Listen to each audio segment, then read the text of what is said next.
Hey guys, I am KD and you are watching KD Study Point।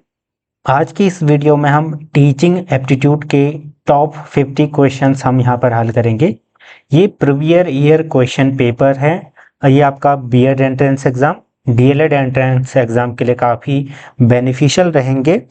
वैसे ये जो paper है ये आपका बीएड पिछले साल का पेपर है, कुमाऊं यूनिवर्सिटी जो आपका संयुक्त प्रवेश परीक्षा हुई थी, जिसमें श्रीदेव सुमन, केयू और एसएसजेयू ने प्रतिभाग पार्टिसिपेट किया था। चलिए इसको डिटेल में समझते हैं, कैसे इस पार्ट में आपको अपनी अप्रोच रखनी है, क्वेश्चंस को कैसे हल करना है, ये सारी चीज़ें सीखेंगे।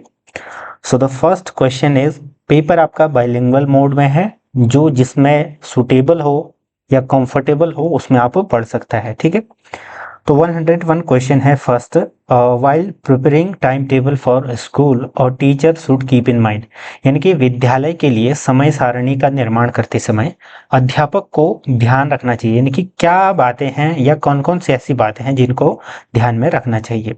Human resources of the school, यानी कि विद्यालय के मानव संसाधन, विद्यालय के भौतिक संसाधन और विद्यालय के निर्धारित समय का। देखिए ये तीनों चीज़ें क्या हैं, बेहद अहम है। यानी कि जब हमें पता चलेगा कि जो हमारे पास ह्यूमन रिसोर्स है, मानव संसाधन है, कितने टीचर्स हैं, कितने जो है आपके गार्ड्स हैं, कितने काम करने वाले हैं, तो सारी चीज़ें जब हमें पता लगेंगी तब तो हम उसका टाइम टेबल का निर्धारण कर पाएंगे। दूसरा, भौतिक संसाधन, जो जो चीज़ें हैं, आपका फर्नीचर, बोर्ड वगैरह, कौन कौन से आपके प्रोजेक्टर्स, सारी चीज़ें जो भी एसेंशियल चीज़ें हैं, टीचिंग एड्स आप समझ सकते हैं। ठीक है, वो सारी चीज़ें भी भौतिक संसाधन, इंफ्रास्ट्रक्चर, तो फील्ड वगैरह सारी चीज़ें। फिर आपका निर्धारित समय का, ठीक है, विद्यालय के टाइमिंग का भी पता चलना चाहिए ना। तो ये तीनों हो जाएंगे और उपरोक्त सभी इसका सही उत्तर हो जाएगा। आपको जब भी टीचिंग एप्टीट्यूड में ऐसा क्वेश्चन दिखे जिसमें उपरोक्त सभी या ऑल ऑफ द अबव आए, तो 100 में से आप ये मान के चलिए कि 90 प्लस क्वेश्चंस में ऐसा होता है कि आपको ऑल ऑफ द अबव ही सही उत्तर होगा। मैं 100% गारंटी नहीं दे सकता, बट 90+% मैं कह सकता हूँ कि ज़्यादातर में यही होता है। बट ये तो डिपेंड करता है कि आपको वो क्वेश्चन को पढ़ना है, फिर उसके बाद हमें ये तय करना है। Next question, if a student misbehave in your class what should you do, यानी कि एक बच्चा है, आप कक्षा में पढ़ा रहे हैं, दुर्व्यवहार करता है, तो आपको क्या करना चाहिए। इग्नोर करना चाहिए, पनिश करना चाहिए उसको, शाब्दिक रूप से उसे सजा दें, अशाब्दिक रूप से उसे सजा देनी चाहिए, या उसे अलग से बुलाकर परामर्श देना चाहिए। तो ये तो कोई भी सॉल्व कर लेगा। ठीक है, ऑप्शन डी बिल्कुल सही उत्तर हो जाएगा। देखिए टीचिंग एप्टीट्यूड जब भी हम सॉल्व करते हैं तो कुछ बातें ध्यान में रखनी पड़ती है। इनको आप माइंड में बिठा लो। आप जब भी ये क्वेश्चन पेपर हल करोगे तो ये बातें आपके माइंड में होनी चाहिए। पहली, कि जो भी चीजें हैं वो हमें बच्चों को सिखानी है, सब पॉजिटिव चीजें हैं। सबसे पॉजिटिव और सबसे सुटेबल आंसर हमें ढूंढना है। अब देखिए ज्यादातर जो इसमें ऑप्शंस होते हैं वो लगभग लगभग सारे ही सही होते हैं, लेकिन हमें वो देखना है जो सबसे सुटेबल हो, सबसे अच्छा हो। ठीक। दूसरी चीज, टीचर और बच्चे में से हमेशा जो है बच्चा ही सही होगा। अगर वो कुछ गलती भी कर रहा है तो भी गलती टीचर की है, कहने का मतलब उसको सुधारना है, उसको अपनी चीजें सुधारनी है। पढ़ा, अब मान लीजिए बच्चे का ध्यान नहीं लग रहा तो तब भी टीचर को ही ध्यान रखना है कि उसको क्या क्या चीजें कमी हो रही है। तो कुल मिलाकर के आपको ये मान के चलना है कि चाइल्ड या स्टूडेंट सेंटर्ड अप्रोच हमारी यहाँ पर होनी चाहिए। ठीक है, शिक्षक सारी चीजें बच्चों के अकॉर्डिंग ही करेगा और उनको एक अच्छा मार्गदर्शन, मोटिवेट करने का काम करेगा। तो देखिए उसको अलग से बुलाएंगे और हम उसको परामर्श देंगे, उससे पूछेंगे, काउंसलिंग करेंगे उसकी कि आखिर क्या बात है, क्यों मिसबिहेव कर रहे हो या कौन सी प्रॉब्लम है, फिर उसको जानने का प्रयास करेंगे और फिर जो भी आगे पॉसिबल होगा उसको दूर करने का प्रयत्न करेंगे। ठीक। Next question, if some of the students in your class are not doing homework regularly then you will, आप क्या करोगे। यानी कि आपके जो बच्चे हैं कक्षा में, कुछ बच्चे लगातार गृह कार्य नहीं कर रहे हैं, तो आप क्या करोगे, इग्नोर देम, कि चलिए ये तो नहीं करते हैं तो इनको इग्नोर करो। ठीक। Try to know the reason and help them, not allow them to sit in the class, none of the above. देखिए क्या होगा इसका सही उत्तर, try to know the reason and help them. हम ये जानना चाहेंगे, जानेंगे, ये प्रयास करेंगे कि आखिर वो काम क्यों नहीं कर रहे हैं, क्या घर में कोई समस्या है। ठीक है, तो उन सब चीज़ों को हम जानेंगे, फिर उसके हिसाब से हम जो भी काउंसलिंग वगैरह करेंगे, ठीक है। तो ये सबसे एप्ट आंसर हो जाएगा। Next question, a teacher should have the knowledge of, किस चीज़ का नॉलेज होना चाहिए? एक शिक्षक को जानकारी होनी चाहिए विषय की, बिल्कुल होनी चाहिए भाई। पहले सब्जेक्ट में नॉलेज होगी तभी तो उसको कॉन्फिडेंस, सारी चीज़ें, उसका जो कम्युनिकेशन स्किल, सारी चीज़ें बढ़ेंगी, कॉन्फिडेंस वगैरह। चाइल्ड साइकोलॉजी का उसको ज्ञान होना चाहिए ताकि वो बच्चों के अकॉर्डिंग पढ़ा पाए। टीचिंग टेक्नोलॉजी का उसको पता होना चाहिए, ठीक। तो उपरोक्त सभी यानी कि ऑल ऑफ द अबव सही उत्तर हो जाएगा।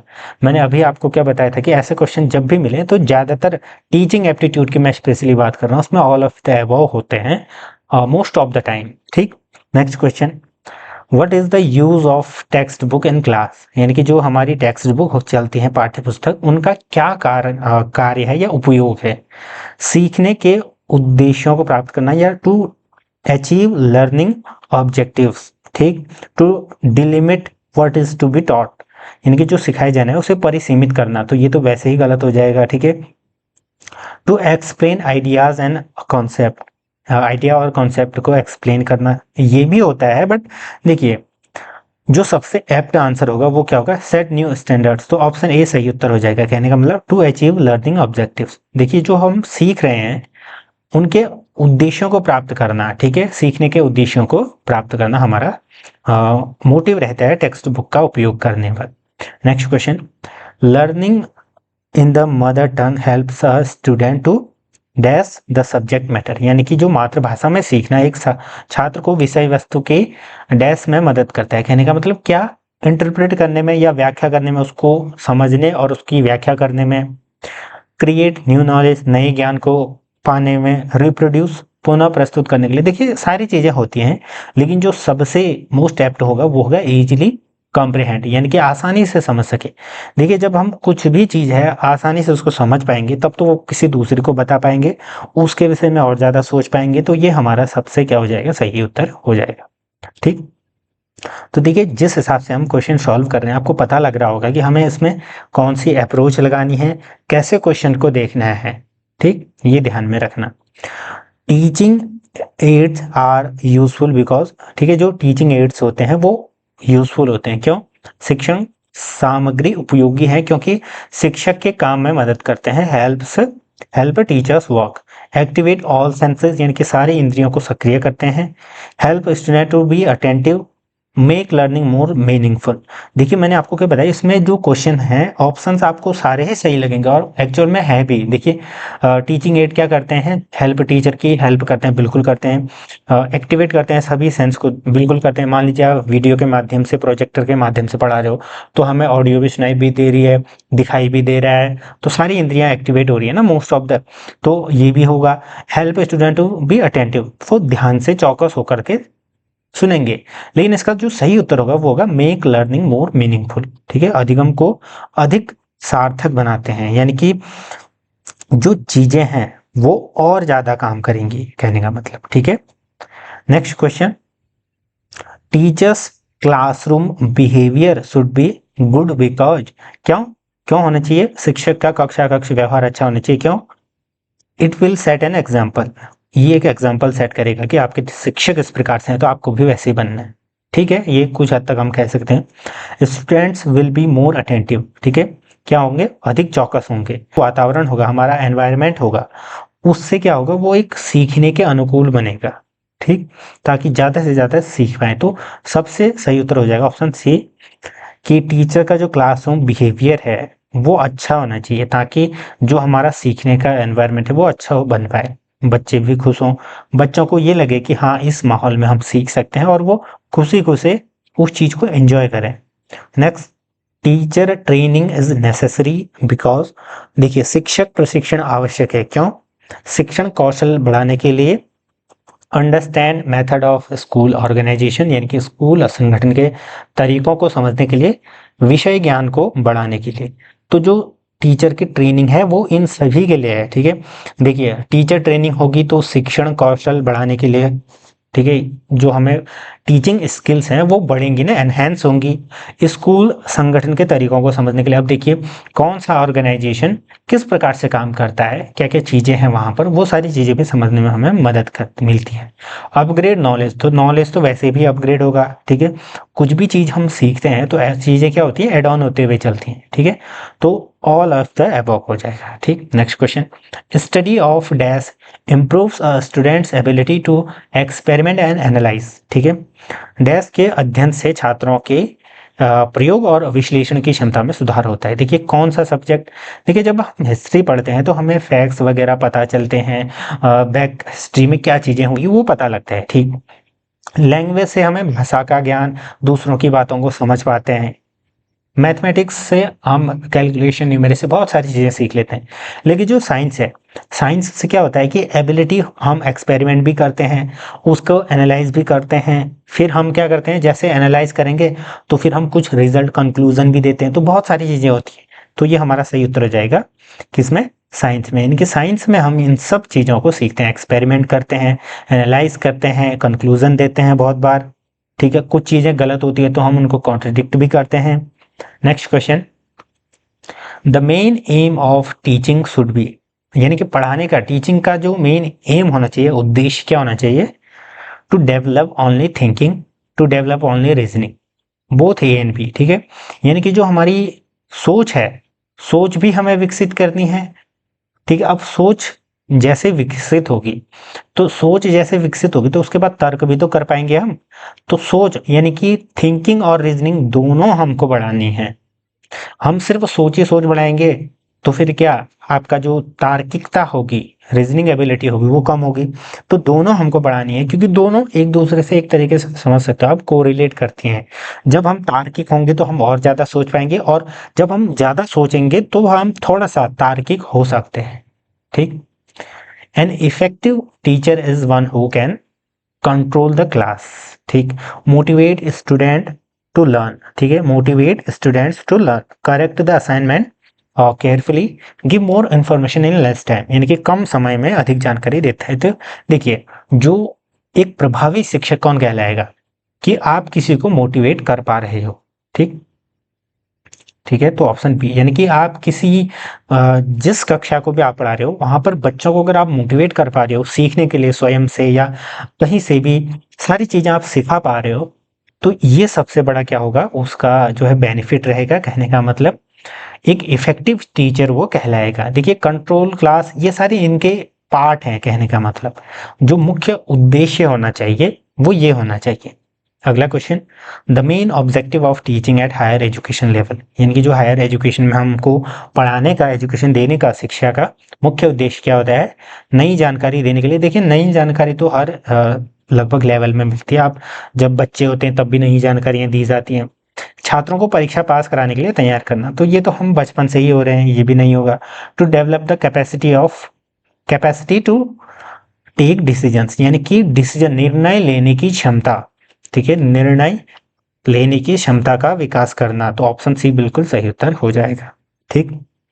Next question, a teacher can establish rapport with his student by, यानी कि एक शिक्षक अपने छात्रों के साथ तालमेल स्थापित कर सकता है, ठीक है।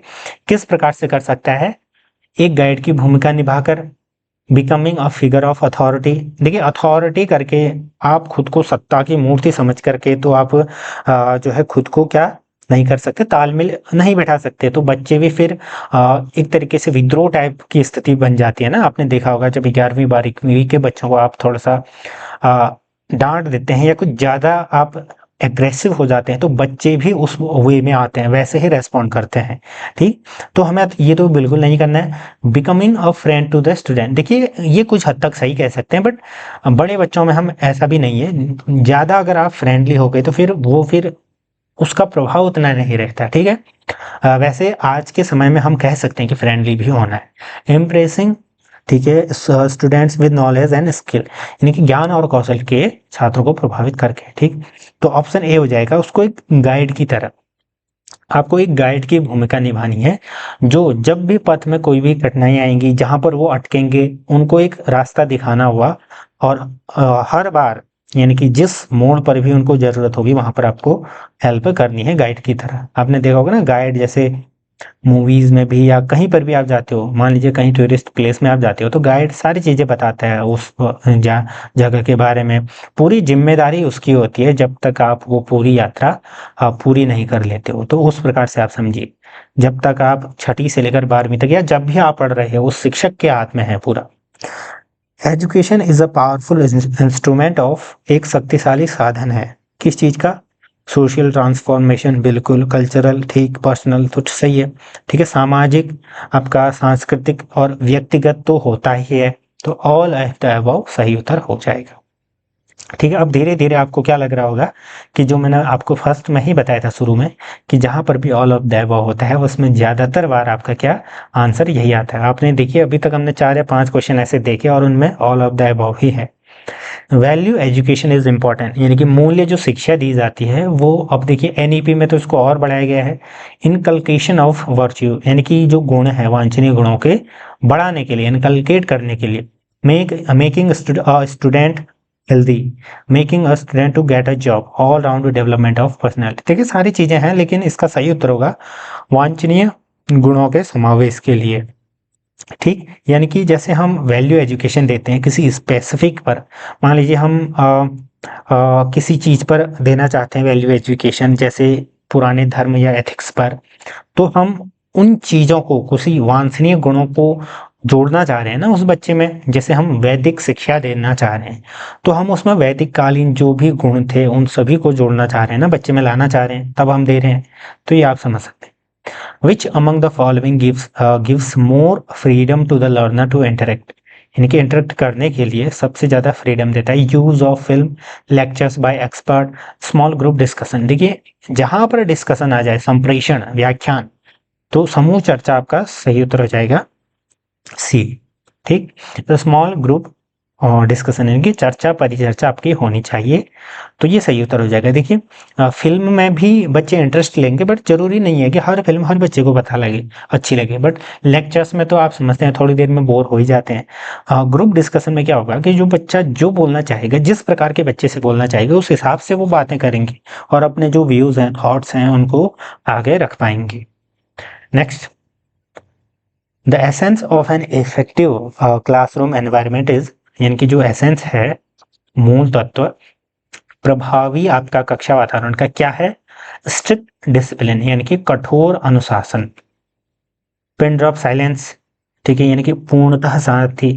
अ variety of teaching aids, lively student teacher interaction. Option D बिल्कुल सही उत्तर हो जाएगा, यानी कि जो हमारा छात्र और शिक्षक के बीच है वो जीवंत अंतक्रिया होनी चाहिए, इंटरेक्शन होना चाहिए, ठीक है।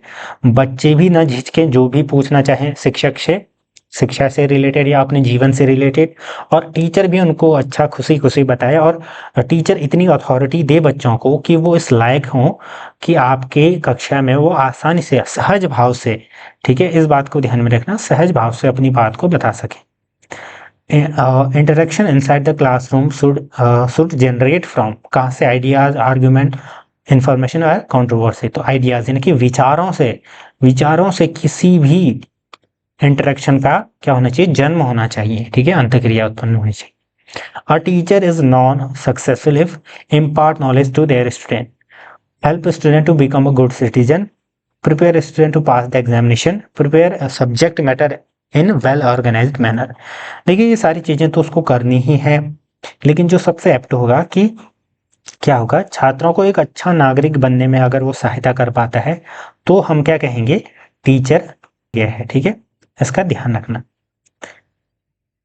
तो टीचर सक्सेसफुल कब कहलाएगा? जब ऑप्शन बी, यानी कि छात्रों को एक अच्छा नागरिक बनने में सहायता दे पाएगा। अगला question, if any student of your class is misbehaving and disturbing the whole class, what behaviour you should opt, यानी कि कोई बच्चा मान लीजिए आपकी क्लास में दुर्व्यवहार कर रहा है, पूरी कक्षा को परेशान कर रहा है, तो आप किस प्रकार से रिएक्ट करेंगे? आपका व्यवहार क्या होगा वहां पर उसको रोकने के लिए, उस व्यवहार को रोकने के लिए? You should give him an opportunity for improvement, तो आप उसको सुधार का अवसर दोगे, ठीक। You should expel the student from the class, उसको बाहर निकाल दोगे, निष्कासित कर दोगे। You should isolate the student, छात्र को अलग कर दोगे। आपको उसके व्यवहार की उपेक्षा करनी चाहिए। तो क्या होगा, उसको एक मौका दोगे आप, ठीक है, फिर बाद में आप समझाना। तो ये सारे काम आपको करने होंगे। Option A is the right answer. Next question, एक शिक्षक को कक्षा में प्रश्न पूछते समय किस विधि का पालन करना चाहिए? शिक्षक को अधिक से अधिक प्रश्न पूछने चाहिए, निश्चित समयावधि में अधिकतम प्रश्न, निश्चित समयावधि में अनेक सार्थक प्रश्न, जितने अधिक संभव हो उतने प्रश्न। यानी कि कहने का मतलब many meaningful question in a fix time, यानी कि एक फिक्स टाइम में आपको मीनिंगफुल, सार्थक, जो चीजें जरूरी हो बस वही आपको पूछना चाहिए। Option C. नेक्स्ट क्वेश्चन, एक अच्छे शिक्षक के लिए निम्न में से कौन सा गुण सर्वाधिक इंपॉर्टेंट है या महत्वपूर्ण है? उसे अपने विषय में निपुण होना चाहिए, बिल्कुल होना चाहिए, अपने जो है अपना subject expert.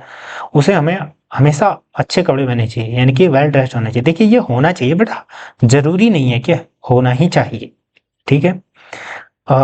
Neat and tidy कपड़े भी वो पहन सकते हैं। He should have patience in his nature, धैर्य होना चाहिए। He should be a learn person. अब देखिए, अब ये चारों ऑप्शन देखने के बाद आपको क्या लग रहा होगा कि भाई टीचर है तो उसको अपने सब्जेक्ट में एक्सपर्ट होना चाहिए, ये भी तो होना ही चाहिए, बिल्कुल होना चाहिए। ऑलवेज वेल ड्रेस, अच्छे कपड़े पहने हुए होने चाहिए। अब ऐसा नहीं कि कुछ भी पहन के चले जा रहे हैं, ठीक है, जो आजकल की भाषा में हम कहते हैं छपरी टाइप, ठीक। He should have patience in his nature, तो सबसे एप्ट क्या लग रहा है आपको? धैर्य होना चाहिए। सबसे ज्यादा है कि धैर्य होना चाहिए। देखिए अगर टीचर है तो उसको ज्ञान तो होगा ही, थोड़ा सा कम, थोड़ा सा ज्यादा, थोड़ा सा वैरी कर सकता है, लेकिन जो धैर्य है, हर टीचर में धैर्य होना चाहिए, क्योंकि उसको बच्चों को डील करना है, ठीक है। अलग अलग प्रकार के बच्चे हैं तो बच्चों की बात सुनना, हर प्रकार की स्थिति में उसको धैर्यवान रहना चाहिए, ठीक है। ये सबसे बड़ी क्या कहते हैं उसको, वर्च्यू या गुण होना चाहिए। Next question, which of the following is the most lively situation in classroom environment? Silence in the classroom, discussion among student, discussion between student and teacher, ठीक है। तो ऑप्शन सी हो जाना चाहिए, यानी कि छात्रों और शिक्षक के मध्य चर्चा होनी चाहिए। अब देखिए बच्चों में डिस्कशन भी सही बात है, लेकिन कई बार क्या होता है कि जब बिना गाइडेंस के, बिना सुपरविजन के बच्चों के बीच डिस्कशन होने लगता है तो वो रौद्र रूप लेता है और एकदम से उसमें नॉइजी टाइप, आप समझते हो, वातावरण बन जाता है। तो मेन क्या होना चाहिए कि बच्चे और छात्र आपस में डायरेक्ट कर पाए चीजों के विषय में। Next question, which one is the best way for a teacher to establish rapport with student to become a friend of student? ये मुझे लग रहा है सेम क्वेश्चन रिपीट हो गया है, तो क्या आपका गाइड बनकर, टू बिकम अ गाइड, ठीक। नेक्स्ट क्वेश्चन, निम्न में से कौन सी स्थिति शिक्षक के लिए सबसे चुनौतीपूर्ण है? यानी कि कौन सी मोस्ट चैलेंजिंग सिचुएशन है for a teacher to make teaching learning more effective? देखिए ऑप्शन ए इसका वैसा सही उत्तर हो जाएगा। क्यों? छात्रों के मध्य अनुशासन। देखिए अनुशासन के लिए कई चीजें आप कर सकते हो, एडजस्टमेंट विद लर्निंग एनवायरनमेंट, शिक्षण की योजना, तो ये सब काम तो कर सकता है, लेकिन जो मेन होता है कि to make teaching learning more effective, ये सबसे बड़ा टास्क होता है टीचर के लिए। क्योंकि देखिए बच्चे अलग अलग प्रकार के हैं, आपको उनके हिसाब से ये चीज देखना है कि सबसे एप्ट क्या हो सकता है, उसको मोर इफेक्टिव बनाना है। हो सकता है कि जो चीज आप पढ़ा रहे हो इस साल वो अगले साल तक आउटडेटेड हो चुकी हो, तो आपको मोर इफेक्टिव वे, जो वे है उसको खोजना पड़ेगा उस साल तक। तो कहने का मतलब है कि ये सबसे कठिन टास्क माना जाता है। When a student frequently asks questions in the classroom, how should teacher behave with him? Teacher को कैसे बिहेव करना चाहिए? ये कोई कक्षा का कोई छात्र कक्षा में अक्सर प्रश्न पूछता है, शिक्षक का व्यवहार कैसा होना चाहिए? होते हैं ना, हर क्लास में ऐसे बच्चे होते हैं जो बार बार क्वेश्चन पूछते हैं। तो call the student after the class, प्रश्न पूछने के लिए छात्र को प्रोत्साहित करना। देखिए पहला काम तो ये होना चाहिए कि एनकरेज करो, भले वो किसी प्रकार के क्वेश्चन पूछे, जैसे आउट ऑफ सिलेबस पूछे या कैसी।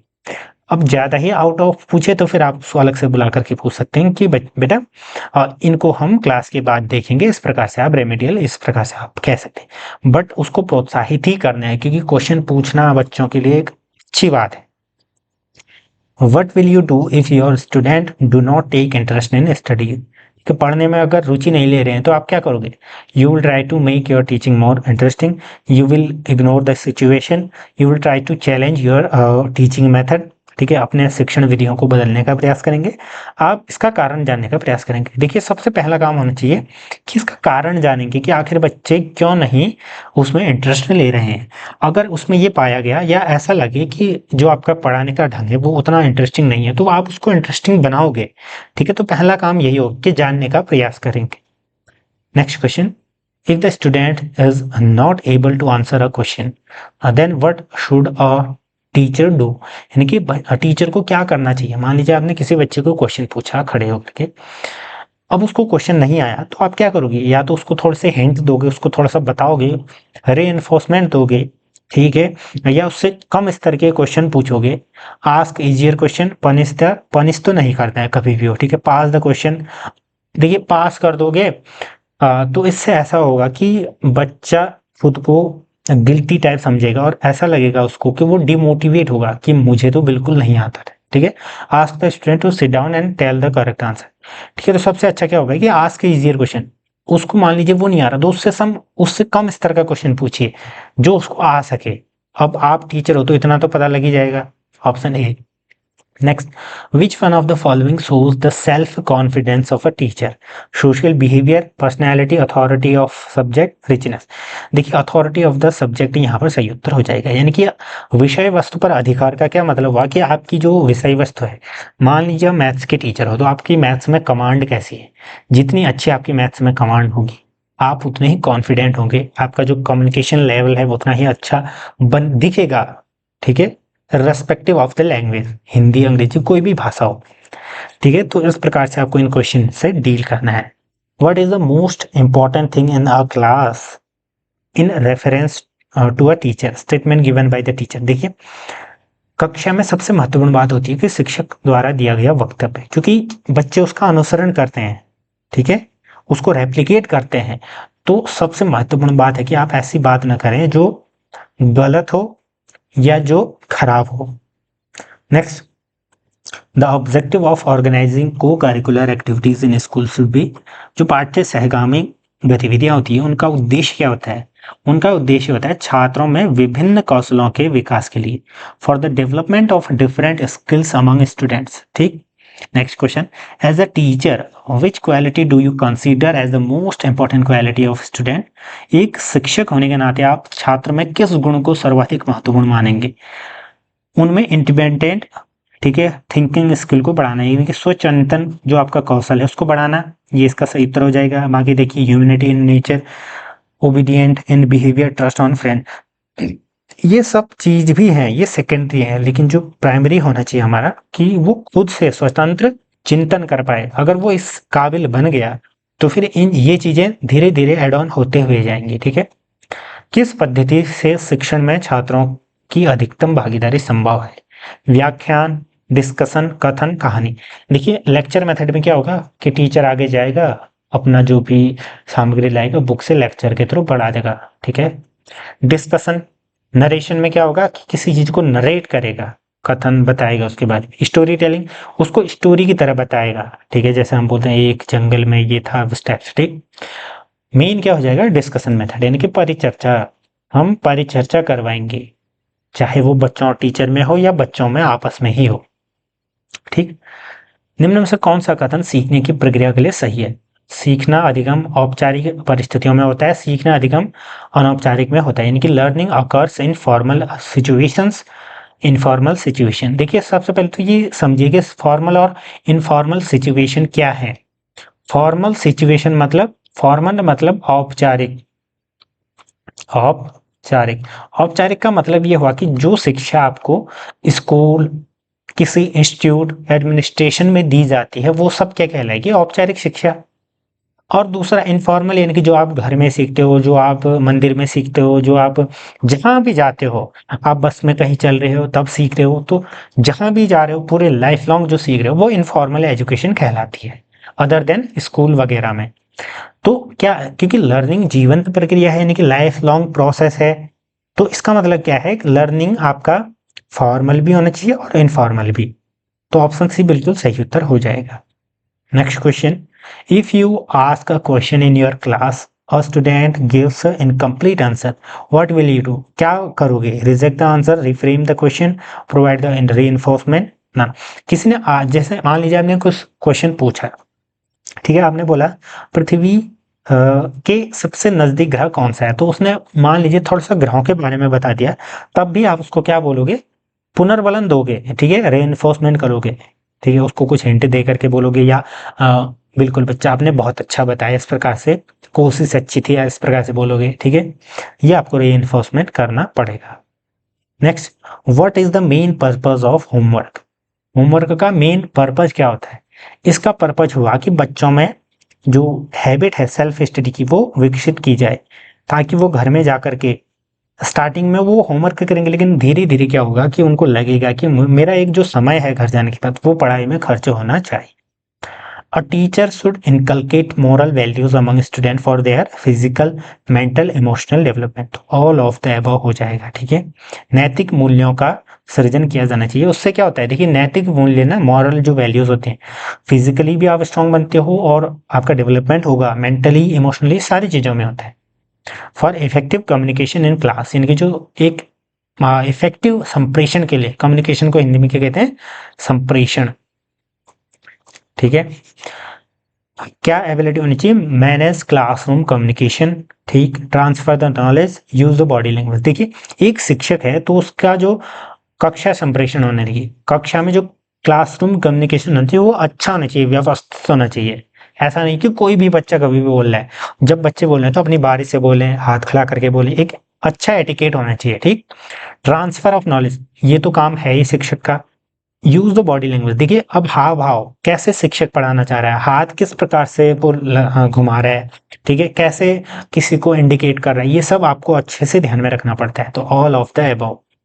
नेक्स्ट, जब पढ़ाते समय आपको महसूस हो कि बहुत सारे विद्यार्थी ध्यान नहीं दे रहे हैं, तो आपकी क्या प्रतिक्रिया रहेगी?